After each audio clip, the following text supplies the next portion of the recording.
자, 안녕하십니까. 반갑습니다. 원앤원 TV입니다. 자, 오늘 여러분들과 함께 그 새만금에 대해서 종합적으로 한번 알아보는 시간을 가져보도록 하겠습니다. 그동안 여러분들하고 같이 한 자료도 있고요.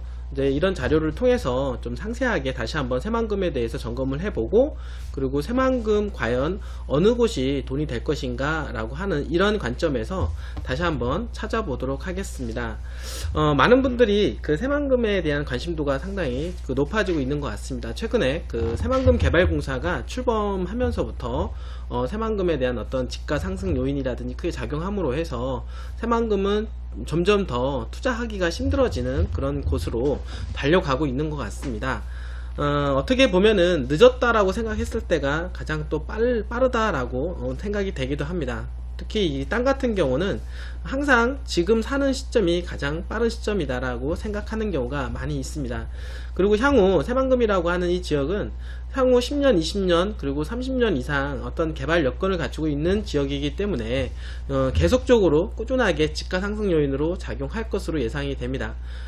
그동안 한 30년 동안은 새만금이 그 지가 상승 요인이 가장 적게 작용을 했다라고 하면, 앞으로 30년 동안은 엄청나게 지가 상승이 크게 작용할 것으로 생각이 됩니다.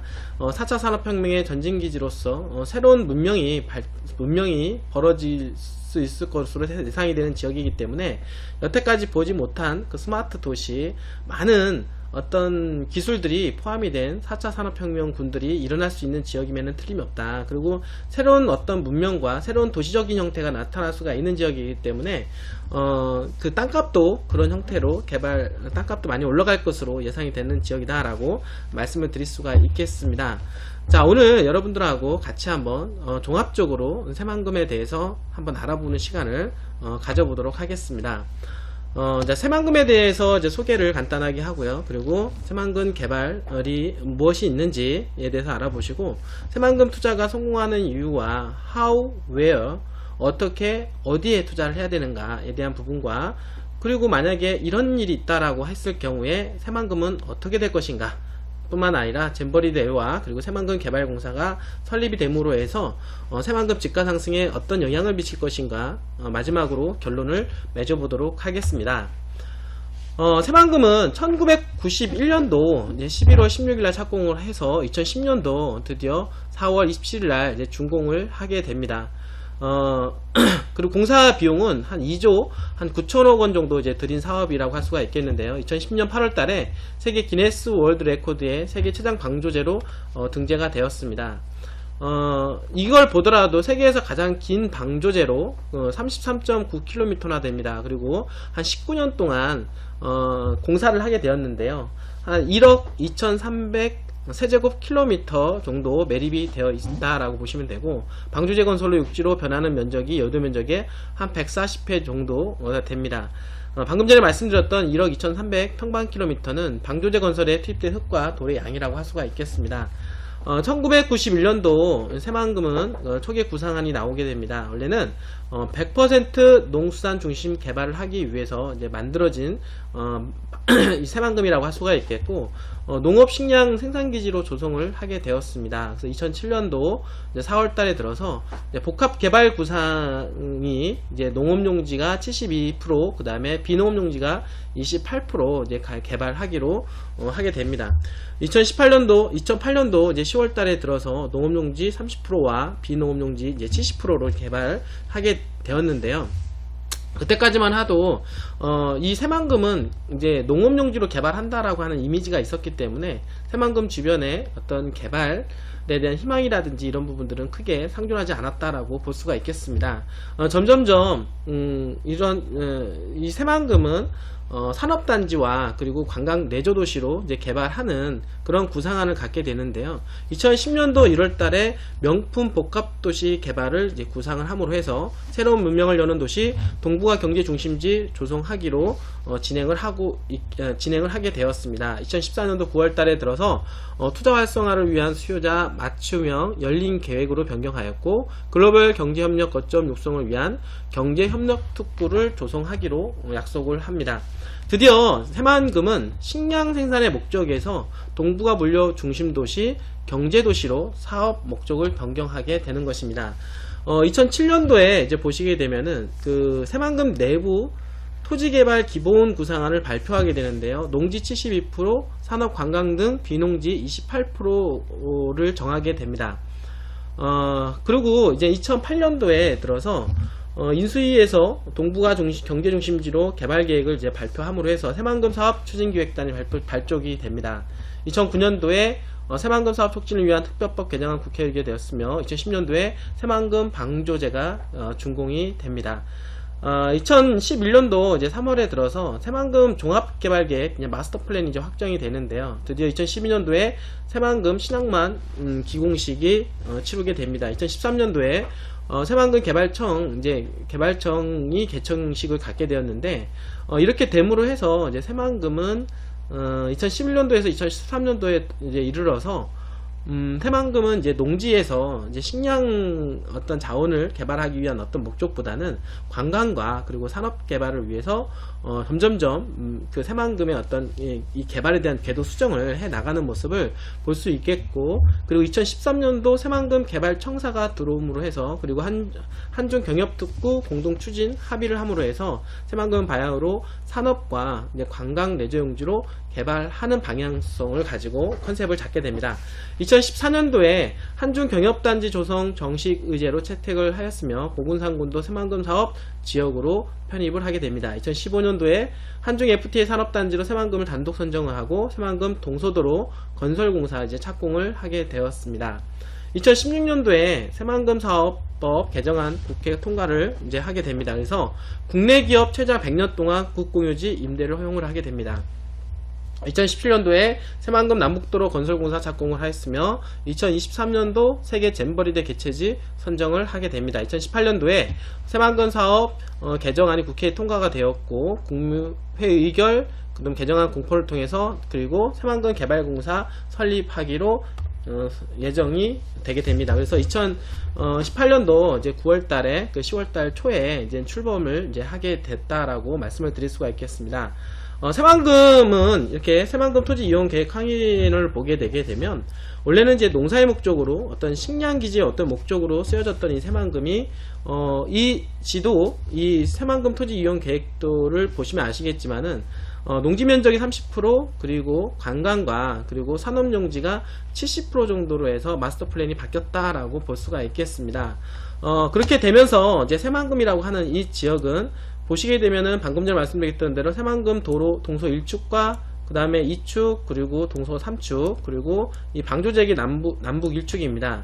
그리고 남북 2축 그 다음에 남북 3축 도로와 연계해서 뼈대를 앞으로 현재도 구축을 하고 있고 향후 구축이 됨으로 해서 새만금 개발에 있어서 좀 더 탄력을 받을 것으로 예상이 된다라고 보시면 되고, 거기에 더불어서 항만과 그 다음에 스마트 도시로 개발될 수변 도시 그리고 각 나라별 경제특구가 들어가는 지역입니다. 그리고 관광 내조용지로 개발되며 그 다음에 신시 야매 관광 내조용지와 고군산군도 그 다음에 관광 내조용지 뿐만 아니라 공항까지도 들어올 수 있는 그런 가능성을 열어두게 됩니다. 그러므로 해서 대한민국에서 독보적으로 이 새만금은 관광과 그리고 공항과 항만 그리고 도로, 철도 이런 모든 부분에 있어서 SOC 사업이 들어옴으로 해서 대한민국 최고의 어떤 개발 여건을 구축을 하게 된다라고 말씀을 드릴 수가 있겠습니다.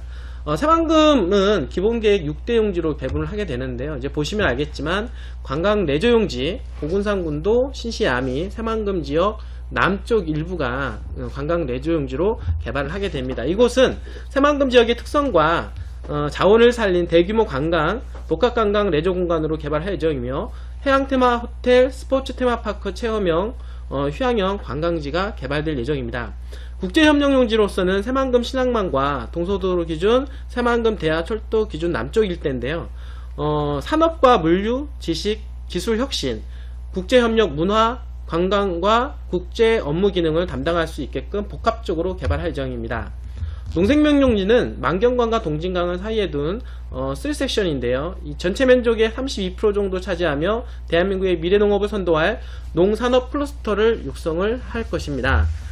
배우동시 용지에는 만경강 중심 남쪽입니다. 만경강에 접한 풍요로운 수변 공간의 위치 도시로 조성할 미래의 새만금을 위한 땅이라고 볼 수가 있겠는데, 바로 이 지역은 배후도시 용지로 개발할 것으로 예상이 되어 있지만 현재 새만금 공항으로도 지금 후보지로서도 지금 얘기가 되고 있다라고 볼 수가 있겠습니다. 산업 연구용지인데요. 새만금 북측 입구입니다. 새만금 핵심 용지 중에 하나이며 산업과 과학 연구를 위한 공간, 우리나라 주력 사업과 신성장 동력 산업 집중 지원입니다. 대규모 첨단 과학 연구시설을 갖추고 연구개발 성과가 곧 산업으로 이어지는 과학과 산업의 융합 지역이라고 볼 수가 있겠습니다. 끝으로 환경생태용지인데요. 동서도로 기준으로 새만금 대하철도와 기존 북쪽 지역입니다. 천혜 갯벌 환경으로 주목받는 곳을 자연을 입혀 새만금 전역에 걸쳐 새로운 생태 환경을 조성할 예정입니다. 자, 새만금 투자가 성공하는 이유가 있습니다. 새만금은 바로 문재인 정부의 그 전폭적인 지원을 받는 국책사업이다 라고 볼 수가 있겠습니다. 사실 큰 흐름을 보게 되면 사실은 국책사업으로서 정부가 밀어주는 지역은 다 돈이 된다라고 거의 다 볼 수가 있겠는데요. 민간사업은 어떤 리스크가 클 수 있겠지만 국책사업은 방향성을 가지고 개발하기 때문에 거의 다 성공할 확률이 상당히 높다라고 보시면 됩니다. 특히나 이제 문재인 정부 들어서 새만금을 상당히 이제 밀어주고 있는 사업인데요. 그 노무현 대통령 때 세종시를 밀어줬다라고 하면 문재인 정부에서는 새만금을 밀어준다라고 볼 수가 있겠습니다. 새만금이 어떤 개발되는 어떤 그런 그런 어떤 그 뉴스를 보게 되면요. 2017년도 5월 달에 이제 새만금, 사실 문재인 대통령이 당선된 이후로, 문재인 대통령이 첫 국책사업 방문지 그 새만금을 이제 방문하게 되었습니다. 그리고 나서는 정부의 친구 되겠다, 새만금을 직접 챙기겠다라고 약속을 하면서 더욱더 새만금 개발 탄력에 대한 기대감을 더 갖게 되었습니다. 그러면서 집가 상승으로 크게 작용을 해서 땅값이 많이 이제 올라가게 되었는데요. 또 이어서 문재인 대통령은 새만금 개발 청와대에서 직접 챙길 것이라고 말하면서 바다의 날 참석을 하게 됩니다. 그리고 2023년 잼버리 대회 새만금 유치 지원을 지시를 하게 됩니다. 2017년도 6월 달에 들어서 자, 김현미 국토부 장관은 잼버리 유치 위한 새만금 인프라 구축을 약속을 하게 되었고, 이제 7월 달에 새만금 사업은 드디어 100대 국정과제 포함이 됨으로 해서 개발에 대해서 상당히 탄력을 받게 된다라고 볼 수가 있겠습니다. 드디어 새만금 개발청에 드디어 전북 출신이 이제 임명이 되었는데요. 이어서 잼버리 새만금이 그 유치가 8월 달에 되었습니다. 그러면서 전국에 1198억 원과 전북에 755억 원의 생산 유발 효과가 창출이 된다라고 자료에는 나와 있습니다. 하지만 더욱더 이제 인상 깊은 거는 1595억 원의 국가 브랜드 가치 상승으로 새만금 브랜드가 동반 상승할 것이다 뿐만 아니라 새만금 SOC 조기 구축으로 1조 2589억 원의 부가가치가 상승 효과가 발생할 것이다. 자, 이 얘기는 사실 적은 상승 효과가 아니라 엄청난 그 부가 효과라고 볼 수가 있겠습니다. 바로 이 새만금 잼버리 대회 유치로 인해서 새만금 개발의 탄력을 불러일으킬 것이다. 그리고 새만금을 좀 더 빨리 개발하기 위해서 정책적으로 도움을 줄 것이다 라고 하는 것을 우리는 가능성을 엿보게 된다라고 볼 수가 있겠습니다. 2017년도 12월 달에 그 이낙연 총리는 새만금 개발청을 새만금으로 이전하겠다라고 약속을 했습니다. 새만금 개발청은 현재 세종시에 있습니다. 3조 원 규모의 새만금 개발공사 설립하기로 그 얘기를 하고 있는데요. 정부가 드디어 개발을 주도를 하겠다라고 하는 것입니다. 여태까지는 사실 새만금 개발에 있어서 가장 중요한 키포인트는 바다를 매립하는 문제였습니다. 그래서 이 바다를 매립하는 부분들을 이제 민간에 맡겼지만 민간들이 당연히 수익성이 되지 않은 곳에 투자할 이유가 없다라고 하는 결론을 맺게 되었고, 그러므로 해서 바다를 매립할 수 있는 공공기관이 들어서야 된다라고 하는 공감대가 형성이 되었습니다. 그러므로 해서 3조 원 규모의 새만금 개발공사 설립을 하기로 약속을 했다라고 하는 것입니다. 뿐만 아니라 2018년도 2월 달에 혁신도시 시즌2다라고 해서 세종시와 그리고 새만금을 혁신성장의 거점으로 개발하겠다라고 약속을 했으며, 그리고 국가균형발전 차원에서 이제 보게 되면 전라북도는 많이 소외된 지역이라고 볼 수가 있겠습니다. 근데 이번 정부 같은 경우는 가장 이제 소외된 지역을 집중적으로 개발해서 국가 균형 발전을 이루겠다라고 하는 게 문재인 정부의 어떤 목표다라고 할 수가 있겠습니다. 그렇게 봤을 때는 전라북도가 상당히 소외가 돼 있습니다. 그렇기 때문에 새만금을 개발함으로 해서 전라북도 위상을 높이려고 하는 것이 문재인 정부의 어떤 구상안이다라고 볼 수가 있겠고요. 그러니까 새만금은 끌고 혁신도시 산업단지 밀고 라고 하는 이런 기사가 통해서 앞으로 이 대한민국 어떤 개발에 대한 방향성을 한번 가늠해 볼 수 있지 않겠느냐 라고 생각이 됩니다. 문재인 대통령은 새만금 사업 조속 추진을 밝혔고 전라북도는 드디어 더욱더 기대에 차게 됩니다. 새만금 4차 산업혁명의 중심지이며 지역성장 거점으로 육성을 하겠다. 새만금청, 새만금공사 공동이전을 추진하고 있고 새만금 특별법 개정안 국회 통과가 되면서 새만금 개발공사 드디어 올 하반기에 뜬다라고 하는 기사가 나오게 됩니다. 2018년도 3월달에 드디어 문재인 대통령 전북 지역경제에 큰 어려움이 발생을 하게 됩니다. 더욱더 새만금 개발공사 속도를 높여야 되겠다라고 얘기를 하게 되고요. 사실 전라북도가 이제 군산에 지금 현재 GM 사태라든지 여러가지 문제가 발생함으로 해서 지역경제가 상당히 이제 어렵게 됨으로 해서 새만금 개발공사가 더욱더 빨리 설립이 돼야 된다라고 하는 부분들을 얘기를 하는 부분이고 강조하게 되었습니다. 2018년도 4월달에 새만금 국제공항 건설 사전 타당성 조사를 시작을 합니다. 그리고 2018년도 5월달에 새만금 잼버리 특별법 발의를 통해서 본격적으로 속도감을 내겠다라고 약속을 하게 됩니다. 2018년도 8월달 새만금 한중산업협력단지 첫 중국 기업이 유치가 되었고 드디어 새만금 개발공사 사장과 경력직원 채용 공개 모집을 하게 됩니다. 새만금 신재생에너지 청와대 전폭 지원을 하게 됨으로 해서 2018년도 9월달에 이르러서는 새만금의 국내 최대 리조트를 짓게 된다라는 발표를 하게 됩니다. 그래서 2027년까지 글로벌 휴양도시를 조성할 것이다 라고 하는 기사가 나왔습니다.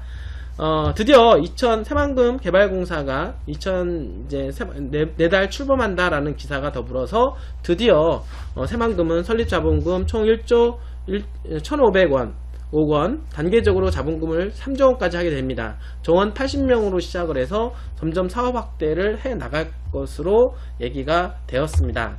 드디어 2018년도 10월달 최근 일이죠. 정부가 새만금 개발공사 1조 970억 원 매립 면허권을 현물 출자를 하였고 드디어 2018년도 10월 12일날 공식 업무에 돌입을 하게 되었습니다. 이런 어떤 새만금은 순차적으로 새만금의 어떤 개발에 대한 어떤 변화되는 이런 과정을 여러분들하고 같이 알아보게 되었는데요. 이런 부분들은 상당히 중요할 것이다 라고 볼 수가 있겠습니다. 왜냐하면 그때마다 적기족소의 어떤 집가 상승이 많은 변화를 이루어지게 되었는데요. 일단 향후에 제가 집가 상승되는 그런 어떤 구간별로 여러분들한테 다시 한번 말씀을 좀 드려보도록 하겠습니다. 새만금은 글로벌 자유무역과 경제협력의 중심지를 건설하는 국책 사업입니다. 새로운 문명을 여는 도시 새만금, 아리울, 글로벌 자유무역의 중심지로서 초국적 경제협력 특구 조성과 글로벌 정주교류 거점도시, 활력있는 녹색수면도시, 수요자 맞춤형 계획도시, 탈규제 인센티브 특화도시로 개발을 하려고 합니다. 자, 문재인 정부가 그리는 큰 그림을 한번 보겠는데요. 노무현 정부가 국가균형 발전에서 추진했던 혁신도시 시즌2 정책이 현재 추진할 예정이라고 합니다. 지방분권의 상징인 세종시를 명실상부한 행정중심 복합도시로 완성하기로 하였으며 지금 특히 세종시와 전라북도 새만금은 혁신성장의 거점으로 육성을 하겠다라고 발표하였습니다. 먼저 세종시는 행정안전부, 과학기술정보통신부 등 정부부처 이전을 차질 없이 추진하고 국회 분원도 국회 내 협의가 끝나는 대로 바로 착수할 수 있도록 건립용지 확보에 나섭니다. 국제기구를 유치하고 시민단체의 활발한 활동을 위한 입지여건을 조성하며 새만금은 올해 새만금 개발공사를 설립하고 공공주도로 복합용지 매립 조성에 나서며 고속도로, 그 다음에 십자형, 간선도로, 항만, 공항 등 교통망도 조기에 구축할 예정이라고 합니다.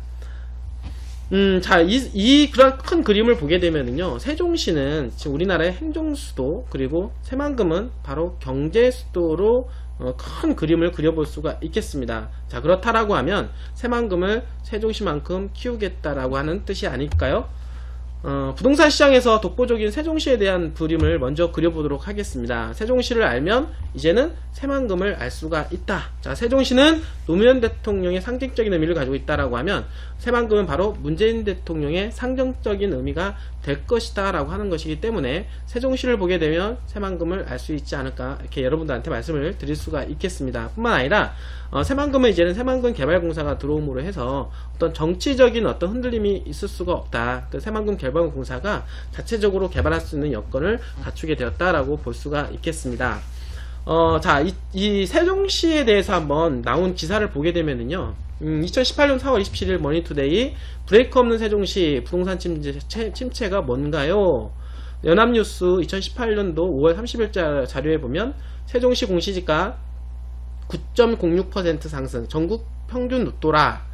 2018년도 6월 29일 연합뉴스입니다. 세종시 인구 30만 돌파, 행정수도 초속 다져. 18년도 7월 24일 날 세종시 땅값 상승률 3.49%, 부동의 1위. 세종시는 무조건 높다, 무조건 땅값 상승률 1위다, 부동산 침체 없다, 이런 어떤 기사들이 계속 나옴으로 해서 세종시는 향후에도 마찬가지로 계속해서 어떤 개발의 역사를 써 내려갈 것으로 예상이 된다라고 볼 수가 있겠습니다. 현재 지금 세종시를 이제 한번 이제 보게 되면은요, 2017년도 3분기와 4분기, 2018년도 1분기까지 비교해 보게 되면 당연히 독보적으로 지금 집가 변동률이 상당히 최고 높다라고 볼 수가 있겠습니다. 이어서 부산, 제주, 대구로 이어지는데요. 그 밑에 이제 하단에 있는 지도를 본다 하더라도 세종시가 상당히 지금 집가 상승 변동률이 상당히 높다라고 말씀을 좀 드려보도록 하겠습니다.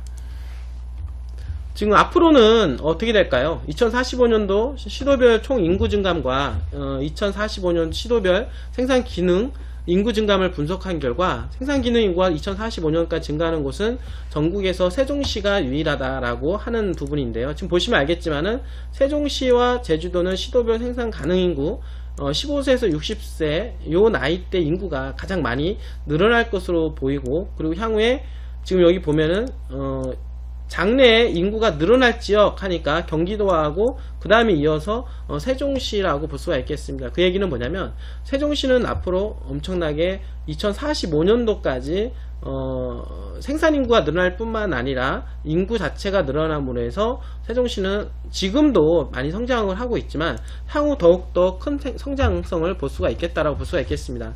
자, 그렇다라고 하면 세종시에 투자를 한다면 성공할까요?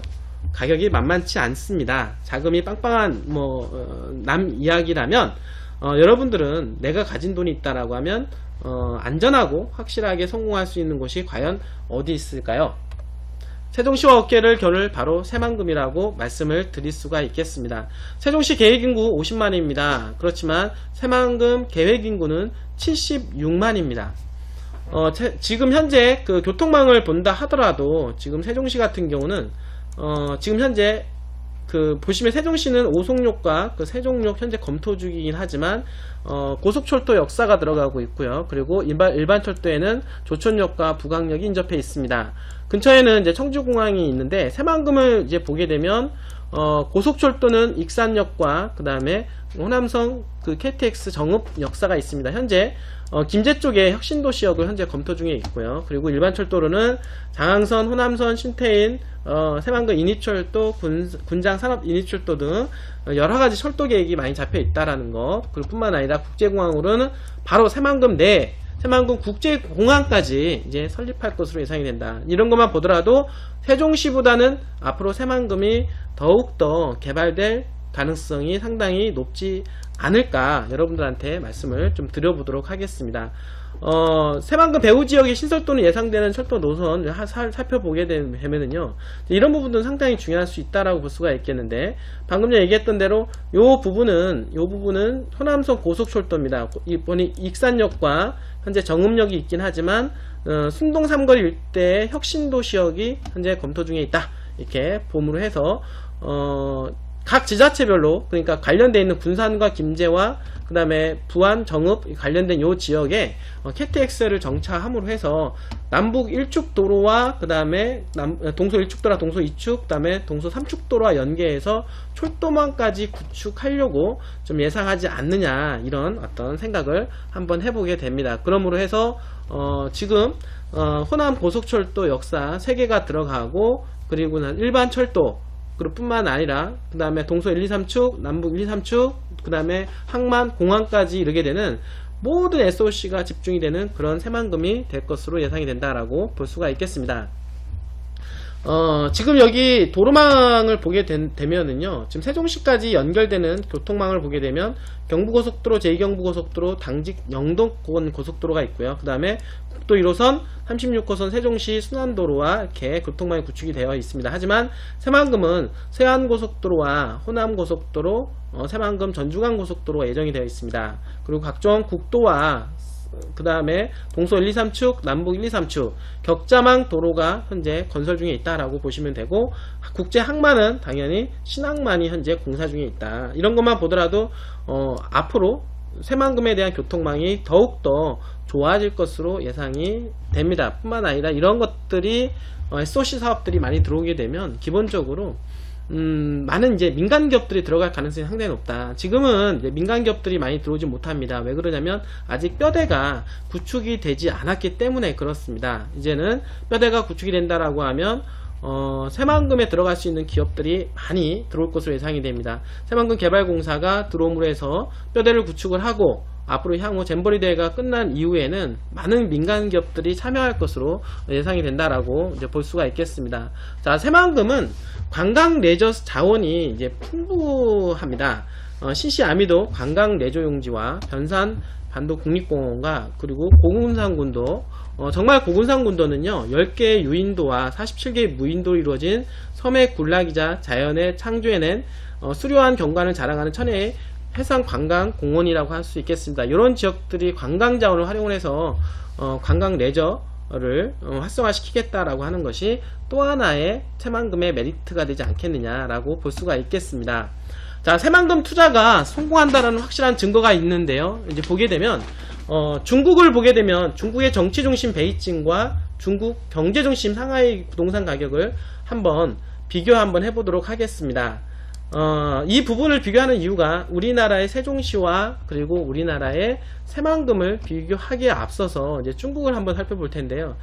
지금 정치 중심이라고 하는 이 베이징과 그리고 경제 중심이라고 하는 이제 상하이를 비교를 해보게 되면 37.80, 36.91입니다. 이거는 뭐냐면 전 세계 가구 연평균 소득 대비 주택 가격 비율인데요.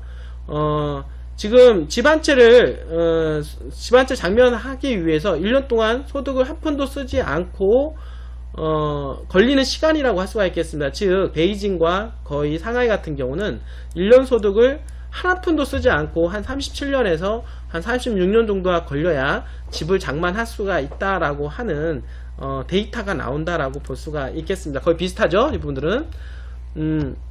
그래서 지금 보시면은 베이징 같은 경우는 이제 집값이 37,879위안, 그리고 상하이 같은 경우는 38,330위안이라고 볼 수가 있겠고, 이런 것을 보게 되면 베이징과 상하이 도시별 평당 평균가가 비슷하다라고 하는 것을 여러분들 알게 될 것입니다.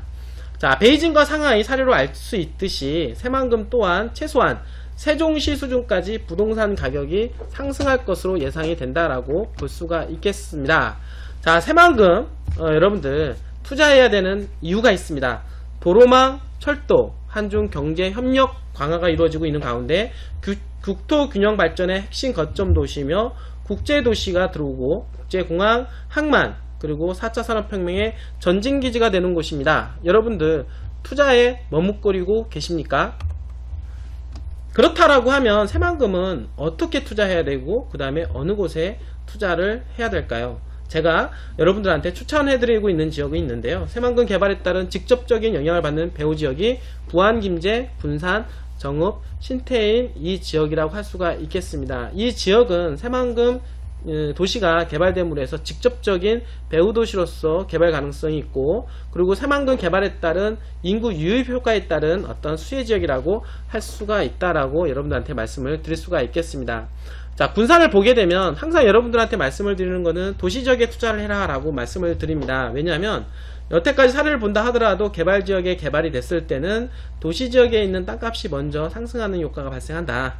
그리고 특히나 주거지 상업지역 위주로 해서 땅값이 올라간다라고 말씀을 드렸습니다. 그 이유가 있습니다. 왜냐하면 물건이 희소하기 때문에 그렇습니다. 군산은 도시지역 내의 주거지가 보시면 알겠지만 면적이 3.8%밖에 안 됩니다. 그리고 상업지역 같은 경우는 0.7%, 즉 적은 면적 분포를 가지고 있다. 즉 공급량이 떨어진다라고 하는 겁니다. 공급량이 떨어지고 하지만은 개발이 지속이 되면 개발 이슈와 함께 수요량이 폭발이 된다. 그러면은 수요가 많아지는 지역은 당연히 땅값이 올라갈 수밖에 없다라고 하는 것입니다. 다른 지역은 이제 용도가 면적 분포도가 상당히 많기 때문에 충분한 공급량으로 인해서 지가가 많이 올라가지는 않겠지만, 특히나 주거지, 상업지 같은 경우는 공급량이 최소화로 수요량이 폭발로 해서 땅값이 올라가는 게 당연하다라고 볼 수가 있겠고요. 김제 같은 경우도 이제 보시게 되면 주거용지 구속면도가 4% 정도가 된다라고 말씀을 드릴 수가 있겠습니다. 자, 부안을 한번 이제 보겠습니다. 부안 같은 경우는 도시지역 내 주거지역이 분포면적이 1.5%, 정말 작습니다. 상업지역 같은 경우는 0.1% 가장 작은데요. 세 지자체 중에서 군산과 김제와 부안이라고 하는 지자체 중에서 가장 적은 주거지와 상업지 면적을 분포하고 있다라고 하는 것을 알 수가 있겠습니다. 즉 개발 바람이 불었을 때는 제가 보기에는 부안 일대가 집가 상승 요인으로 크게 제일 작용하지 않을까라고 생각을 하게 됩니다. 왜냐하면 공급량이 적기 때문에 조금만 개발 바람이 불면은 당연히 매물이 사라질 수밖에 없다라고 하는 것입니다. 최근 들어서 한번 2008년도부터 기준으로 2008년도부터 2017년도까지 한번 땅값 상승에 대한 부분들을 한번 비교를 해봤는데요.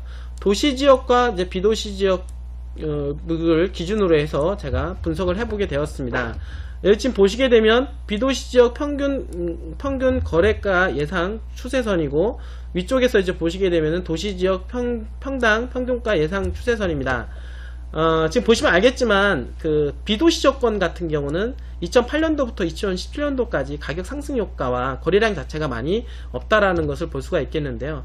근데 여기 이게 위쪽에 이제 보게 되면은 도시지역 이 토지 거래 가격과 토지 가격은 우상향하는 모습을 이제 볼 수가, 이렇게 우상향하는 모습을 볼 수가 있다라고 하는 것입니다. 뿐만 아니라 이제 보시게 되면은 올라갔던 부분들이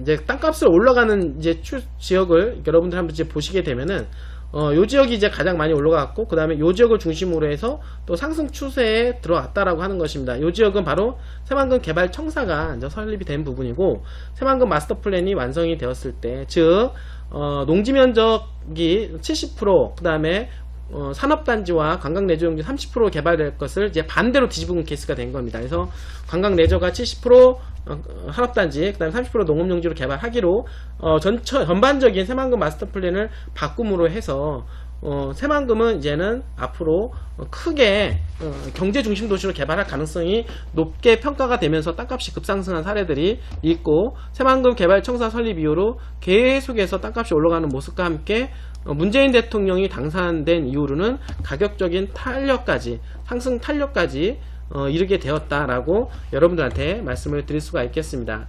마찬가지로 이제 매매 건수 거래량인데요. 거래량 또한 마찬가지로 지금 보시면 도시지역에 있는 땅들, 도시지역에 있는 땅이 비도시지역보다도 훨씬 더 거래량이 많이 이루어지고, 도시지역 상승 추세가 우상향하는 모습을 볼 수가 있다라고 말씀을 좀 드릴 수가 있겠습니다. 즉 방금 전에 여러분들한테 말씀을 드렸던 대로 도시지역 땅이 물건이 개발이 된다라고 했을 때는 도시지역 위주로 개발이 되기 때문에 당연히 수요가 폭증을 하기 때문에 땅값은 올라가는 건 당연하다라고 여러분들 말씀을 드릴 수가 있겠습니다. 주 용도 지역별 이제 가격 상승 지수를 이제 비교를 해봤는데요.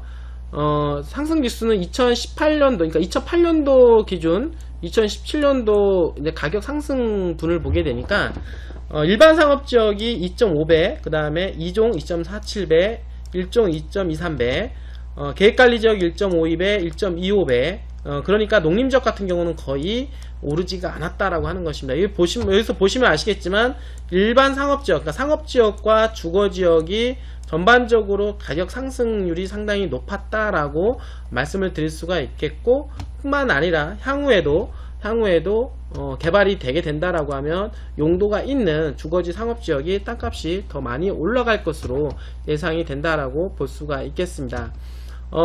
지금 보시면은 아시겠지만은 부안의 이제 개화면 지역을 기준으로 했을 때 2016년도, 2018년도 2년에 걸쳐서 가격 상승 효과를 보니까 2종 일반 주거지역이 1.34배, 1종 1.32배, 일반 상업지역 1.28배, 농림지역은 거의 올라가지 않았다라고 하는 부분을 본다 하더라도 당연히 도시지역에 있는 땅이 가격 상승 효과가 크다라고 볼 수가 있겠습니다. 동진면도 마찬가지입니다. 1종 일반 주거지역이 1.37배, 그 다음에 상서면은 2.74배. 상서에 무슨 일이 있었을까요? 상당히 많이 가격 상승 효과가 발생을 했네요.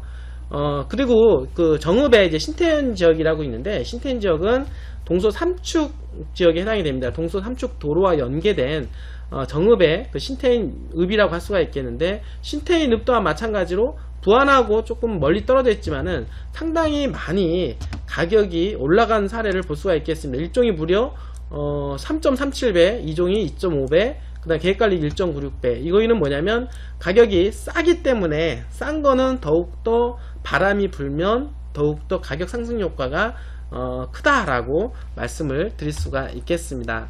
도시지역, 제주도를 한번 사례를 들어보겠습니다. 제주도 성상읍에 도시지역 땅을 기준으로 했을 때, 도시지역 땅을 기준으로, 그러니까 주거지 상업지역, 그 다음에 자연녹지 이런 걸 기준으로 했을 때, 보게 되면 2015년도에 제주 신공항을 발표하게 됩니다. 그전에는 보게 되면 5년 동안 2배 상승을 했는데, 이제는 신공항이 발표가 된 이후로 어떻게 되냐면 1년간 2배가 상승을 했다. 즉, 이 공항이 이제 개발이 됨으로 해서 엄청난 가격 상승 효과가 기대가 되었는데요. 새만금 또한 마찬가지로 공항 얘기가 나오고 있습니다. 이제 공항이 확실하게 새만금에 들어간다는 얘기가 나오기 시작하면 엄청난 가격 상승 효과가 나타날 것으로 예상이 된다라고 말씀을 드릴 수가 있겠고요. 군산 지역의 투자 유망 지역을 여러분들한테 말씀을 드려보겠습니다. 자, 이 지역은 이 도로가 동서 1축 도로에 해당이 되는데요. 동서 1축 도로를 따라서 저평가가 된 도시지역 위주로 땅값이 많이 올라갈 것으로 예상이 된다라고 말씀을 드릴 수가 있겠습니다. 그래서 새만금 쪽에 가깝게 있는 요 지역과 동서 1축을 따라서 그 다음에 옥구 쪽 있는 지역입니다. 바로 또 요 지역은 요 지역 같은 경우는 향후 남북 3축 도로와 연계가 될 것이며, 그리고 향후 이 오른쪽 부분은 군산의 배후도시로 개발될 것으로 예상이 되기 때문에 아무래도 지금 요 지역, 이 주거지역 같은 경우는 땅값이 많이 올라갈 것으로 예상이 된다라고 볼 수가 있겠습니다. 그리고 이 오른쪽 하단 이제 군산은 이제 맨 끝쪽이라 볼 수가 있겠는데요. 이쪽은 전철 역세권 주변으로 해서, 대하 역세권 주변으로 해서, 그리고 새만금 이 동서 1축 도로가 연계해서 군산의 가장 투자 유망한 지역이다라고 여러분들한테 말씀을 좀 드려보도록 하겠습니다. 김제 지역인데요. 김제 지역은 아무래도 투자라고 하는 것은 도로를 따라가는 것이 가장 현명합니다.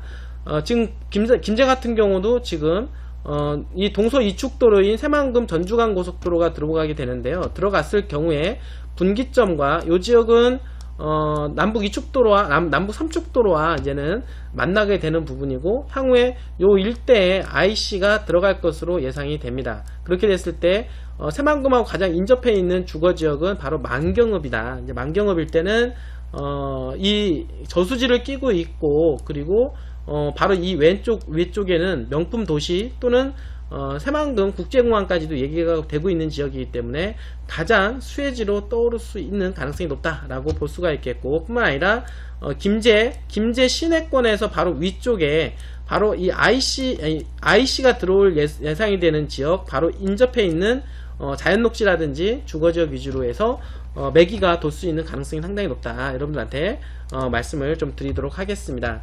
자, 부안과 정읍을 한번 볼 텐데요. 부안과 정읍은 이제 보시게 되면 바로 이 동서 3축 도로에 대한 이 효과가 상당히 클 것으로 예상이 됩니다. 뿐만 아니라 지금 보시게 되면은 이 남북 3축 도로도 이렇게 연계가 되는데요. 지금 이제 왼쪽에 보면은 요거는 이렇게 되면 요거는 남북 이축도로입니다. 남북 이축도로를 끼고 당연히 개화리와 그 다음에 의복리 일대는 이미 땅값도 많이 올라갔지만 앞으로도 향후에도 많이 올라갈 것으로 예상이 된다라고 말씀을 드릴 수가 있겠고, 그리고 부안 군청 주변으로 해서 크게 도시지역으로 지켜진 이 지역은 전반적으로 주거지역 땅값이 많이 올라갈 것으로 예상이 됩니다. 왜 그러냐면 이쪽 그 새만금이 개발됨으로 해서 인구가 유입이 됐는데, 인구 유입하는 분 중에서 상당 부분이 부안군청 주변으로 해서 도시적으로 개발될 가능성이 상당히 높다, 이렇게 보시면 되고요. 심지어는 요 큰 넓이가 신시가지 신도시가 들어설 것도 예상을 한번 해볼 수가 있다라고 볼 수가 있겠습니다.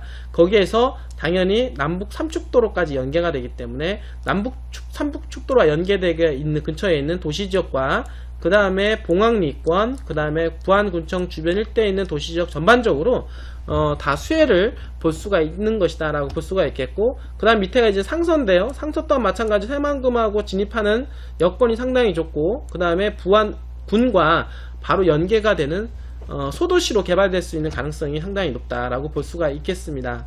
뿐만 아니라 이 백산 또한 마찬가지로 부안 군청과 연계가 되신 그 소도시로 개발될 가능성뿐 뿐만 아니라 이 동서 삼축도로하고 연결되는 연결 루트에 있기 때문에 수혜를 볼 수 있는 가능성이 높다. 자, 새만금에서 이제 정읍 쪽인데요. 정읍 또한 마찬가지로 지금 현재 신태인이라고 하는 지역은 이렇게 정읍 중에서 신태인읍은 큰 면적으로 해서 도시적으로 지켜져 있다. 그 중에서 주거지역 화오리와 그 화오리 일대, 그리고 신태인 역사 일대, 요 지역 위주로 해서 상당한 매기가 들 것으로 예상이 되기 때문에, 그리고 실질적으로 신태인읍 같은 경우는 부안도 돈이 됐지만 신태인읍 같은 경우는 워낙 가격적인 메리트가 있기 때문에 가격적인 메리트로 인해서 집가 상승 요인이 가장 컸다라고 볼 수가 있겠고, 향후도 마찬가지로 아직도 상당히 저평가가 되어 있는 지역으로 향후 땅값이 많이 올라갈 것으로 예상이 된다라고 볼 수가 있겠습니다. 많은 분들이 새만금하고 가까운 쪽 이렇게 많이 하시는데요. 이미 가까운 쪽은 많이 올랐다라고 보시면 되고, 그리고 새만금에서 어차피 가서 살 거 아니면 투자 목적이라고 한다라고 하면 저평가가 된 지역에 들어가서 기다리시는 것도 상당히 괜찮을 듯 합니다. 자, 새만금 배후 지역의 가격 상승 한번 예상표를 한번 그려보게 되었는데요.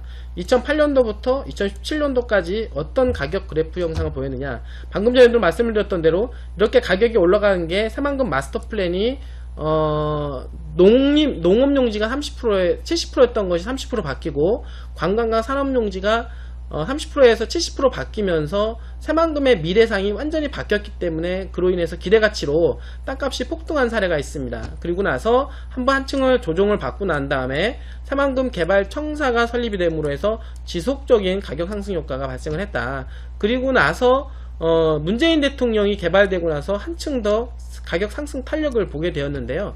이제 앞으로 남은 거는 이제 새만금 개발공사 이제 설립이 이제 2018년도 10월 달에 이제 설립이 됐습니다. 현재 올해가 이제 10월 달입니다. 10월 달에 벌써 지금 가격 상승 효과 굉장히 극대화되고 있는데 매물 자체가 씨가 말랐습니다. 그러므로 해서 지속적으로 땅값은 올라갈 것으로 예상이 되고, 잼버리 대회까지는 공공주도로 개발을 할 것이고, 그리고 나서 민간 개발이 참여가 돼서 이루어진다라고 했을 때도 향후 10년 이상은 공공개발과 민간개발로 인해서 주변에 기업들이 많이 들어올 것이고, 일자리 창출로 인해서 인구 유입이 많이 됨으로 해서 배후도시 활성화와 관광레저 산업이 활성화됨으로 해서 향후 10년 동안은 꾸준하게 상승 효과가 있을 것으로 생각이 됩니다. 그러므로 해서 지금 투자는 늦은 것이 아니라, 물론 가격적인 부분들이 좀 오른 감은 있습니다만, 중요한 거는 내가 투자 기간 대비 투자 수익률을 볼 수가 있겠는데, 지금까지 투자 기간 대비 수익률보다는 앞으로 투자 기간 투자 수익률 대비 투자 수익이 훨씬 더 높을 것으로 예상이 된다라고 볼 수가 있겠습니다. 자, 세종시에 땅을 만약에 여러분들이 사시려고 한다라고 하면 50평을 산다라는 기준으로 좋은 위치에 5억 원이 들어갑니다. 근데 향후에 그렇다고 해서 세종시에 여기서 머물러져 있는 게 아니라 향후에 세종시 땅값도 올라간 것으로 예상이 된다라고 하면 앞으로 50평짜리가 7억 5천 정도로 생각이 됩니다. 그렇다라고 하면 새만금은 어떻게 될까요? 새만금은 현재 5억이 아니라 50평이 같은 50평을 사더라도 지금은 5천만 원에 살 수 있게 됩니다. 하지만 그 중국의 이제 베이징과 상하이를 비교했듯이 베이징만큼 상하이가 개발됐듯이 이쪽 새만금도 그 다음에 이 세종시처럼 개발된다라는 가정하에 지금 50평에 7억 5천으로 들어간다라고 하면 약 15배 이상 투자 수익을 기대해 볼 수 있는 그런 지역으로 갈 수 있다. 이거는 투자에 대한 예상치라고 볼 수가 있겠습니다. 자, 새만금 단일구역 행정구역이 설정이 지금 급해져 있다, 이런 기사가 나오고 있는데요. 지금 새만금 방조제를 끼고 지금 서로 영역 싸움이 상당히 지금 치열하게 문제가 있다라고 볼 수가 있겠습니다. 서로 이제 군산은 군산, 김제는 김제, 그리고 부안은 부안 나름대로 영역권을 이제 구역을 좀 더 많이 가져가려고 하고 있는데, 이렇게 해서는 이 새만금을 효율적으로 개발할 수가 없다라고 하는 것입니다. 그래서 단일 행정구역으로 설정하는 것이 좀 급하다라고 말씀을 좀 드릴 수가 있겠습니다. 자, 지금 다음 거 볼게요. 자, 이렇게 볼 때, 일례를 이제 한번 예를 들어서 보겠습니다. 이제 통합이 된 이제 시인데요. 마산시와 창원시, 진해시를 합쳐서 이제 통합 창원시가 되었는데, 세 지자체가 합친 인구가 한 109만 명 정도 됩니다. 그리고 청주시와 청원구를 합치니까 약 83만 명 정도 이렇게 된다라고 합니다. 사실 일단은 인구가 많으면 개발할 수 있는 여건이 많이 만들어지는데요. 우리나라 같은 경우는 인구가 100만 이상 되면은 광역화가 됩니다. 그리고 100만 이상, 특히 50만 이상이 넘어가게 되면은 자체적으로 개발할 수 있는 역량이 상당히 강해진다는 것과, 그리고 100만 이상이 되면 광역시로 승격할 수 있는 가능성이 상당히 높다, 이렇게 볼 수가 있는 것입니다. 새만금을 만약에 지금 보시게 되면 새만금 자치시와 지금 통합시라고 하는 것은 부안, 김제, 이제 군산을 얘기하게 되는데요. 새만금 자치시는 인구가 한 27만 명 정도 인구가 유입될 것으로 예상이 되고, 그리고 새만금 개발에 따라서 인구가 추가로 유입되면은 새만금 통합시가 40만에다가 그 배후 지역의 개발 인구가 유입될 것으로 유입이 되는 게 한 47만입니다. 그래서 87만과 그리고 27만을 더하게 되면은 인구가 한 114만 명, 즉 광역시까지도 가능한 그런 인구가 가능하다. 그러면은 향후 새만금은 메모드급 도시로 성장할 가능성이 상당히 높지 않을까 생각을 합니다. 지금 전라북도, 특히 지금 이 새만금은 스마트 시티를 지금 현재 조성을 하려고 지금 많이 진행을 하고 있는데요. 지금 최근의 기사에 의하면 바로 전라북도 새만금은 스마트 도시를 개발하겠다. 현재 시범 단지로는 세종시와 부산의 에코 델타시티에 들어가게 되어 있는데요. 바로 새만금에서도 스마트 시티가 조성이 된다라고 말씀을 드릴 수가 있겠습니다. 자, 지금 우리나라 국내의 이제 현황을 좀 한번 보도록 하겠습니다.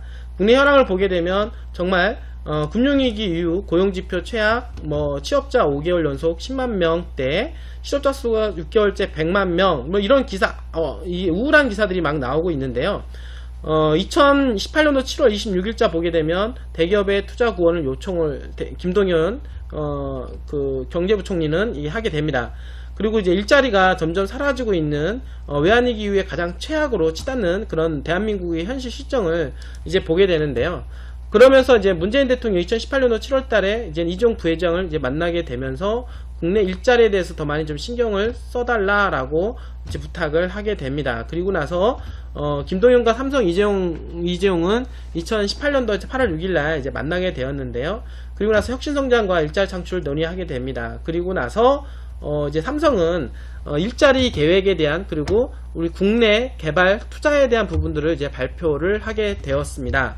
그래서 이제 발표가 된 것이 삼성은 180조 원 정도 투자를 하겠다라고 하는 것입니다. 이 180조 원을 투자를 하는데 미래를 위한 성장 기반과 상생 협력, 그리고 혁신 역량 및 노하우 개발에 투자를 하겠다. 근데 여기 지금 보시게 되면 문정부 경제 파격적인 지원을 해주겠다와 더불어서 3년간 연평균 43조 원, 특히 AI 분야와 5G 그리고 바이오 25조 원을 배정을 하게 해서 투자를 하겠다라고 약속을 하게 됩니다. 그럼 만약에 이런 약속이 되었을 때 이 삼성이 과연 이러한 엄청난 투자 규모를 과연 어디에다가 투자를 할 거냐 이겁니다. 문재인 정부의 고민을 덜어줄 투자 규모, 삼성 육성, 인재양성, 고용 창출, 정부가 할 일이 삼성이 한다라고 하는 이제 기사도 나오게 됩니다. 자, 삼성이 180조 원 정도 투자를 이제 발표를 하게 되었는데요. 결국에는 문재인 정부와 코드 맞추기가 아닐까 싶습니다. 삼성이 2015년도 17년까지 3년간 투자 규모를 151조 원 이제 투자를 하겠다라고 얘기를 했고, 이번 발표의 특징을 보게 되면 청년 고용, 스타트업 지원, 산업협력, 협력사 지원 등 개발 공유와 상생, 협력에 상당한 방점을 두고 있다. 어떤 의도적이든 그렇지 않든 간에 현 정부의 경제 코드와 어느 정도 색깔을 맞추었다라고 볼 수가 있는 것입니다. 이번 발표의 논란 여부를 떠나 현재 불확실한 한국 경제에 있어 최소한의 안전추 역할을 할 것으로 판단이 되어집니다. 그렇다면 삼성은 문재인 대통령 임기 내인 3년간 180조 원의 투자를 모두 집행하기로 했다라고 하는 것이 엄청난 키포인트라고 할 수가 있겠습니다. 자, 그렇다라고 하면, 자, 새만금은 이렇습니다.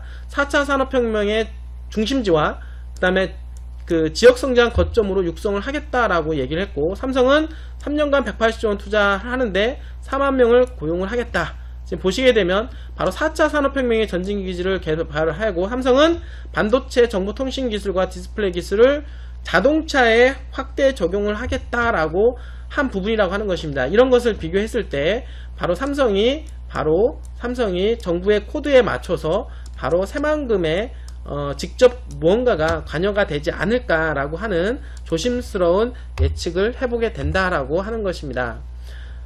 자, 결국 새만금 개발에 집중하는 정부와 그리고 정부 정책에 발맞춰 가려는 삼성, 이 냄새를 보게 되면 삼성의 4대 미래사업 중 일부 사업을 새만금 지역에 투자할 여지가 가능해 보이는 분위기가 조성이 된다라고 말씀을 드릴 수가 있겠죠. 자, 새만금은 이제 잼버리 대회가 2023년도에 개최가 되는데요. 이제 부안 일대 관광 내조용지에 이제는 그 자리를 잡고 이제 개발을 하게 됩니다. 이 사진은 2023년도 세계 잼버리 대회 야영장 조감도라고 볼 수가 있겠는데, 이 잼버리 이 도로에 대한 의미는 상당하다고 볼 수가 있겠습니다. 전 세계적으로 국제 대회 세계 그 3위 정도 해당이 되는, 뭐 지금 보시게 되면 월드컵, 그 다음에 올림픽, 그 다음에 잼버리라고 할 수가 있겠는데, 그 잼버리가 바로 새만금 그리고 이제 부안 일대에 지금 대회가 개최가 된다. 이런 상징적인 의미는 잼버리 대회가 개최가 되는 것이 중요한 게 아니라 개최가 됨으로 해서 그 주변 일대 인프라 구축이 빨라진다라고 하는 것입니다. 바로 새만금 개발에 있어서 개발을 더욱더 탄력을 일으킬 것이다. 바로 마중물 역할을 할 것이다 라고 하는 것은 당연하다라고 볼 수가 있는 것입니다. 바로 그 잼버리 대회는 새만금 관광 내조 용지에 요 일대에 들어간다라고 말씀을 드릴 수가 있겠습니다. 자, 2023년도 세계 스카우트 잼버리 대회와 이제 새만금에 대한 분석을 해보게 되었는데요. 이 재정 부담이 적고 경제적 그 파급 효과가 큰 행사로 지역 경제 활성화가 상당히 기대가 되는데, 전국 경제적 파급 효과는 6조 7,449억 원이라고 합니다. 전라북도 경제적 파급 효과는 3조 6,971억 원이라고 하는데 엄청나죠? 새만금의 국제적 브랜드 가치 상승으로 세계 속 새만금으로 자리매김을 할 것입니다. 동북아 교류 중심지로 국내외 투자 활성화 기대가 되며 5만 명의 참가자뿐만 아니라 세계 정상 등의 참석으로 국제적 민간 교류 활성화 기회가 마련이 됩니다. 청소년 역량 강화 및 세계 시민의식 향상으로 미래 글로벌 리더가 육성이 될 것으로 예상이 된다라고 볼 수가 있겠습니다. 자, 바로 새만금의 본격적인 개발의 원동력이 될 SOC 시설 구축을 위한 명분을 제공할 뿐만 아니라 도로, 철도, 항만, 국제공항, 새만금 개발의 마중물 역할을 하게 될 것이다 라고 볼 수가 있겠습니다. 자, 최근 자료입니다. 새만금 개발공사 12일 공식 업무 이제 돌입을 하게 되었습니다. 새만금 개발공사는 새만금 지역의 105평방킬로미터 내에 공유수면 매립 면허권이 새만금 개발공사에 현물 출자하는 방식으로 이에 따라 새만금 공사가 1조 970억 원 정도 자본금을 확보해서 이제 들어가게 되었는데요. 주요 임무를 보게 되면 새만금 사업지역 내 국제협력, 관광 레저 등을 위한 복합용지의 매립 및 조성을 하게 된다라고 볼 수가 있겠습니다. 이렇게 함으로 해서 새만금은 엄청난 변화를 이룩할 것으로 예상이 됩니다. 상전백회라는 말이 있죠. 뽕나무밭이 푸른 바다로 변한다는 뜻입니다. 세상이 몰라볼 정도로 변한다라는 뜻인데요. 10년, 20년 후에 새만금을 보고 떠올릴 한마디다 라고 볼 수가 있겠습니다. 자, 여러분들 새만금은 엄청나게 변할 것입니다. 먼저 움직이는 자가 그 기회를 잡을 수 있을 것입니다. 여러분들 오늘 이 방송을 보신 분들은 투자에 대해서 고려해 보시고 새만금은 여러분들의 꿈을 자극을 시키고 꿈을 실현해 줄 수 있을 것이다 라고 여러분들한테 확신 있게 말씀을 드릴 수가 있겠습니다. 오늘 이렇게 새만금 전반적인 얘기에 대해서 끝까지 시청해 주셔서 감사합니다.